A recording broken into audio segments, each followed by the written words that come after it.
The snow fell heavy that December morning, each flake a cold reminder of how alone a body could feel in this world. Clarissa Hayes stood at the edge of the train depot platform, her thin wool coat doing precious little against the Wyoming wind that cut through the frontier town of Cedar Ridge like a butcher's knife through bone.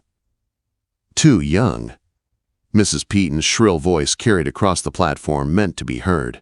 18 years old and still playing with dolls in her mind. What man would want such a child for a wife? The other women clustered around the ticket window tittered like hens, their bonnets bobbing in agreement. Clarissa pulled her shawl tighter, pretending to study the schedule board, though the tears made the numbers swim before her eyes. "My Herald says she turned down the Whitmore boy last spring," another woman chimed in. "Fool girl, as if she'll get a better offer, plain as she is." Plain, too young. Too foolish. The words had followed Clarissa like shadows ever since she'd come of courting age. In a frontier town where girls married at 16 and had babies by 17, her reluctance to accept the first proposal that came her way marked her as peculiar. Damaged goods, some whispered. Too particular for her own good, said others. The truth was simpler and more complex all at once. Clarissa had watched her mother wither away in a loveless marriage, seen how her father's indifference had carved lines of sorrow into her mother's face, deeper than any prairie wind could manage. She'd promised herself she'd wait for something more than convenience, more than duty, more than settling for the first man who'd have her. But in Cedar Ridge, such notions were a luxury few could afford. "Clarissa Hayes!" The station master's voice boomed across the platform. "Package for you." She moved toward the window, aware of every eye upon her. The women parted like the Red Sea, their skirts rustling with disapproval. Old Sam Murphy held out a small parcel wrapped in brown paper. "From your aunt in Missouri," he said, not unkindly. "Thank you, Mr. Murphy." Her voice came out steadier than she felt. As she turned to leave, Jonas Pike blocked her path. 25, with a kind of good looks that knew it too well. He'd been sniffing around her for months despite her polite refusals. His breath reeked of whiskey, though it wasn't yet noon. "Well now, Miss Clarissa," he drawled, loud enough for the gathered crowd to hear. "Still too good for the likes of us, are you?" "Please let me pass, Mr. Pike." "Mr. Pike," he mocked, swaying slightly. "So formal for a girl who'll be a spinster before she's 20. You think you're better than us, don't you? Think some prince is going to ride in and sweep you away." The women murmured their agreement. Even the men loading freight had stopped to watch the spectacle. "I think nothing of the sort," Clarissa said quietly. "I simply wish to go home." "Home to what? That empty house your daddy left you? How long you think you can keep that up without a man to provide?" Jonas stepped closer. She could smell the tobacco on his coat, see the cruel glint in his pale eyes. "You're already past your prime, girl. Another year or two and nobody'll want you, not even for cooking and cleaning." The laughter that rippled through the crowd cut deeper than the wind. Clarissa's cheeks burned despite the cold. She tried to step around Jonas, but he moved with her, a predator enjoying her discomfort. "Maybe she's waiting for one of them Comanche bucks," someone called out. "Heard they like 'em young and stupid." The laughter turned uglier. Clarissa's hands shook as she clutched the parcel to her chest. She thought of her mother's China shepherdess, the one she'd loved as a child, how it had shattered when her father threw it against the wall during one of his rages. That was how she felt now, something delicate about to break. "Let her be, Jonas," said Thomas Garrett, the schoolmaster. "There's no call for such talk." But Jonas was past reason. Drunk on whiskey and the crowd's approval, he reached out as if to touch her face. "Maybe someone needs to teach Little Miss High and Mighty what she's missing. Show her what a real man." Clarissa didn't wait to hear the rest. She shoved past him with a strength born of desperation. His surprised curse followed her as she ran. Her boots slipped on the icy platform, but she didn't slow. Behind her, the laughter rang out like gunfire. She ran down Main Street, past the Mercantile, where Mr. Henderson only shook his head, past the church, where Reverend Davis pretended not to see. Her breath came in white puffs that the wind tore away. The parcel fell somewhere between the depot and the edge of town, but she didn't stop to retrieve it. Only when she reached the snow-covered fields beyond Cedar Ridge did she slow, her lungs burning with cold air. The humiliation burned hotter than any frostbite. Too young, they said. But she felt ancient, worn down by their judgment. The snow stretched endlessly before her, a white expanse broken only by the dark line of forest in the distance. She should have turned back. Instead, she walked. The snow grew deeper away from town, soaking through her worn boots. She welcomed the numbness creeping up her legs. Physical pain was easier than the ache in her chest. "Ma," she whispered to the empty sky, "you said to wait for love. But what if it never comes? What if they're right and I'm just a fool?"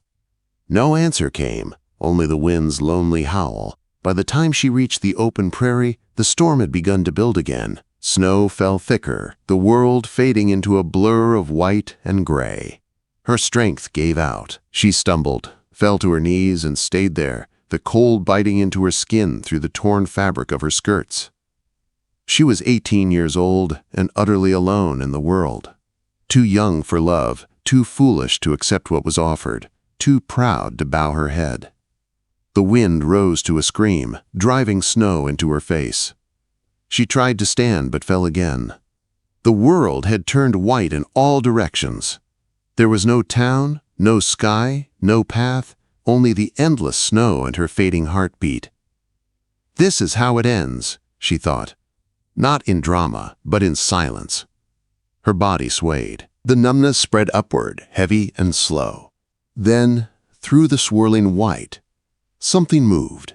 A shadow, large, dark, moving with purpose through the drifts. Clarissa blinked through the snow, certain her mind was playing tricks. But the shape drew closer, clearer. A man. And as the storm howled its fury, the giant Comanche bent to lift the frozen girl from the snow. Clarissa drifted in and out of awareness, her body suspended, somewhere between pain and warmth. When she finally opened her eyes, she was no longer lying in the snow, but in a small shelter built from rough logs and packed mud. A fire crackled in the center, its heat filling the space with life. The smell of smoke, leather, and sage wrapped around her like a blanket. For a moment, she didn't know if she was alive or dreaming. Then she saw him. The man sat cross-legged beside the fire, feeding small sticks into the flames with quiet patience. He was massive, broad-shouldered, his dark hair tied back with a strip of leather. His skin was the deep bronze of the plains, marked by faint scars that spoke of battles and endurance. When he turned his head, she met his eyes, dark brown, calm and steady like earth after rain. He said something in a low voice, the words soft and unfamiliar, flowing like water. Clarissa's lips moved, but only a faint croak escaped. He reached beside him and picked up a carved wooden cup. Steam rose from it. Moving with deliberate gentleness, he helped her sit up and held the cup to her lips. The liquid tasted bitter, full of herbs she couldn't name, but it spread warmth through her chest. She studied him as she drank. He was younger than she'd first thought, perhaps 30, but there was an ageless stillness about him, as though he belonged to the land itself. "You saved me," she whispered. He nodded once. "You cold. Die in snow," he said carefully, his accent thick but his meaning clear. "Thank you," she managed, tears stinging her eyes. He took the empty cup, then reached toward her feet. Only then did she realize her boots were gone. In their place her feet were wrapped in soft rabbit fur, snug and warm. The intimacy of it should have made her flinch, but there was no hint of impropriety in his movements, only practical care. He ladled something from the pot hanging above the fire and brought her a wooden bowl filled with thick stew, venison, wild onions, and something nutty she couldn't identify. When he handed it to her, his fingers brushed hers, rough and warm. The first bite nearly made her weep. He watched silently as she ate, occasionally adding wood to the fire. When she shivered, he pulled another fur from a pile and draped it around her shoulders. Every motion was deliberate, thoughtful, as if he understood how close she had come to death and was determined to keep her from it. When the bowl was empty, exhaustion crashed over her. Her body sagged back into the furs. He took the bowl from her hands and gestured for her to lie down. She should have been terrified, alone in a wilderness cabin with a man she didn't know, a Comanche warrior no less. But fear never came. He'd shown her more kindness in 1 hour than Jonas Pike had shown in months. As she closed her eyes, she heard him moving near the door, settling himself against the wall, his presence a silent guard between her and the world outside. For the first time since her mother's death, Clarissa Hayes felt safe. When she woke again, sunlight streamed through the small opening in the roof. The storm had passed, leaving the world outside clean and blindingly white. He was still there, sitting beside the fire, his attention focused on a strip of leather he was carving with a bone knife. He looked up as she stirred, and that faint softness crossed his face again, the closest thing to a smile she'd seen from him. He pointed to himself. "Talon." "Talon," she repeated. He nodded, pleased, then pointed to her. "Clarissa." "Clarissa," he echoed, testing the sound. Her name had never sounded so gentle before. He offered her another cup of the herbal drink, and she accepted it. The warmth spread through her body, bringing strength back to her limbs. For a long moment, they simply looked at each other. He seemed to read her without words, to see the uncertainty, the shame, the loneliness. His eyes didn't judge. They simply understood. Then he picked up a stick and began drawing on the dirt floor. The sun moved across the sky day after day. 3 small arcs. He looked up at her, questioning. She realized he was asking if she would stay for 3 days. Clarissa hesitated. The propriety of it should have horrified her. To stay alone with a man, especially one the town called a savage, would ruin what little reputation she had left. But what reputation was left to save? She reached for the stick and drew 3 more suns beside his. 6 days. Her answer. His expression didn't change, but she sensed approval in the quiet nod he gave. Then he rose to his full height, nearly filling the small space, and went to the wall where a pair of snowshoes hung. He gestured toward her, then toward the door, and mimed walking. He was going out, hunting, she guessed. But his meaning was clear. She would be safe here. Before leaving, he added wood to the fire and pointed to the pot of stew, showing her there was food if she hungered. Then, with one last steady glance, he stepped outside. Clarissa sat for a long time after he left, listening to the wind whistle across the roof. She ran her fingers over her mother's shawl, now dry and warm beside the fire. The blue wool was worn but whole again. Talon had taken the time to clean it, to fold it neatly. A strange peace settled over her. Outside, the world was white and wild, but inside this small shelter tended by a man who spoke little of her language, yet understood her need for safety, she had found something she hadn't known she was missing. Not just warmth, not just shelter, but dignity. For the first time in her life, Clarissa Hayes didn't feel too young or too foolish or too proud. She simply felt human. When Talon returned later, carrying a rabbit and a bundle of dried herbs, she rose to help him without thinking. He looked surprised, but didn't stop her. Together they skinned the rabbit, her movements clumsy at first, but his patience endless. As the stew simmered, Clarissa looked at him across the fire. "You don't talk much," she said softly, "but I think you listen better than anyone I've ever known." He tilted his head, not understanding the words but recognizing the tone. When he smiled, small and quiet, it reached his eyes. The storm outside was long gone, but inside the shelter, something else was just beginning to thaw. The days that followed passed in a rhythm so gentle, it almost felt like a dream. Clarissa and Talon fell into an unspoken pattern. He hunted, she kept the fire alive, cleaned the furs, and learned to brew his herbal tea from the dried leaves he showed her. Though they shared few words, they communicated in gestures and glances that said more than sentences ever could. Each morning the sun poured golden light through the roof's small opening, casting shifting shapes across the walls. Clarissa would wake to find Talon already stirring the fire, his movements careful, deliberate, protective.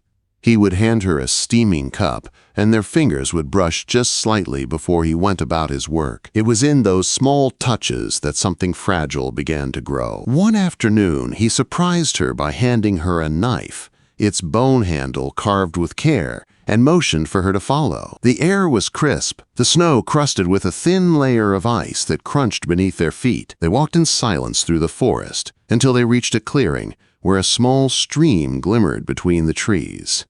Talon knelt beside the water, showing her how to fill the skins, how to read the tracks in the snow, the deep prints of a deer, the delicate trails of rabbits. Clarissa followed his lead, awkward at first but eager. When she slipped on an icy rock, he caught her by the elbow, steadying her with a firm but gentle grip. For a moment she met his eyes, and something in her chest fluttered like a trapped bird. They worked side by side for hours, moving in quiet harmony. She found herself matching his pace, anticipating his gestures, understanding his silence. When they returned to the shelter, she laughed for the first time in months, a soft, genuine sound that seemed to startle even her. That night, Talon drew a woven blanket across the shelter to create a partition, giving her privacy. The gesture touched her deeply. No one in Cedar Ridge had ever treated her with such quiet respect. To them, she had been an object to gossip about, to judge, to fix. To him, she was simply Clarissa, someone deserving of space, of peace. As the firelight flickered, she whispered to herself, "They said you were savage, but they were wrong. You're the only gentleman I've ever met." The following morning, the snow had begun to melt. Drops of water fell from the roof, pattering softly against the ground. Talon returned from hunting with 2 rabbits and a handful of roots. As he worked, he began to hum, a low, haunting melody that made her pause in her sewing. When she looked up, he met her gaze. The song faded, but the moment stayed suspended between them. That evening, he took out a small flute carved from bone and played. The tune was unlike anything she'd heard in the church back home. It was wild and beautiful, rising and falling like the wind through the canyon. It spoke of freedom in the open plains, of sorrow and survival. Without thinking, Clarissa began to hum along, matching his melody. When the song ended, he smiled, a rare, full smile that reached his eyes. "Beautiful," he said, touching his chest, then gesturing toward her. "You sing like river." Her cheeks flushed with warmth. "Thank you," she whispered, though she doubted he understood the words. Later that night, lying under the firs, she couldn't sleep. She listened to his quiet breathing beyond the partition, the soft crackle of the fire, and the faint sigh of the wind outside. The world felt smaller, safer. For the first time in her life, she wasn't running from something. She was resting, truly resting. When dawn came, Talon was waiting by the door, 2 horses saddled and ready. He gestured for her to join him. "Town," he said simply, pointing toward the valley. Clarissa froze. "Cedar Ridge." The thought of facing those eyes, those whispers, made her stomach twist. But he had packed 2 bundles, one for her, one for himself. He was giving her the choice. "You would come with me?" she asked softly. He nodded. "You choose. Stay. Go. I walk with you." Her eyes stung with tears she hadn't expected. "Then, we go." The ride to town was slow. The land was thawing, mud and slush making every step uncertain. As they reached the outskirts of Cedar Ridge, she saw the familiar outlines of the church steeple, the mercantile, and the depot, where it had all begun. Heads turned as they rode in together. Men stopped their wagons. Women froze mid-step, their faces pale with shock. Jonas Pike stood outside the saloon, his whiskey glass half raised, his mouth curling into something cruel. "Well, look what the storm brought back," he said. And with her a savage. Clarissa's stomach tightened, but Talon's calm presence beside her steadied her heart. She dismounted slowly, her chin high. "I came for supplies," she said evenly. "And to tell you all, I'm not the girl you laughed at." The words rippled through the street. She could see Mrs. Peaton peering from behind a curtain, Mr. Henderson frozen behind his store counter. Jonas stepped forward, sneering. "You disappear for days with him and come back talking about pride? You've ruined yourself, girl. There's no coming back from this." Talon's hand brushed the handle of his knife but didn't move further. His stillness was enough. Clarissa stepped closer to Jonas. You don't get to decide what ruins me. You never did. I'd rather live one honest day with kindness than a lifetime under your judgment." A voice cut through the murmuring crowd. It was Mrs. Ruth Carver, the town's midwife. "She's right. I heard what you said to her before that storm, Jonas Pike. You should thank your lucky stars she's alive at all, and thank the man who saved her." Jonas flushed with fury. "He's no man. He's—" Enough. The word came from Reverend Davis himself, who had stepped out of the church. If this man saved her, then he did God's work, whatever name he calls him by. The crowd fell silent. Clarissa turned to Talon, her voice steady now. "Let's go." They left Cedar Ridge behind, the whispers following them but fading with each step. When they reached the ridge above the town, she looked back only once.